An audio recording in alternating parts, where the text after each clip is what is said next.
好，来继续来看高雄市议长柯坤元对楼死亡。柯坤元的太太第一届对外来谈话，伊希望会当放下仇恨，停止制造对立，是讲甲目屎一直流，样样要讲袂出声。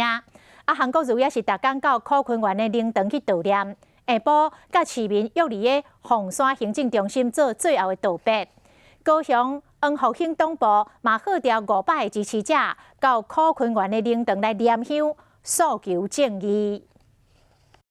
一家人穿白衫、挂嘴暗、手提即摆心人赢顶顶飘语来到殡仪馆。高雄市恩福行动部发起万人追思活动，招支持者将近500人来悼念议长柯坤元。我们要去感受、传承议长的精神。公开念香第3天，议长夫人林诗娥头一摆出面接受访问。相信，如果坤元还在世。 看到现在的社会有这么多的纷扰，他也会感到非常的惋惜。一句如今的纷纷扰扰，相信议长嘛不乐见，希望社会会使停止制造对立。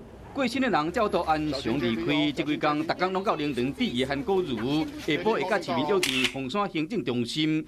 今日是市府团队上班的最后一天，韩市长招市民穿白衫、挂嘴暗讲再会。要离开了，我们愿意祝福他。市长来说是真的很不舍。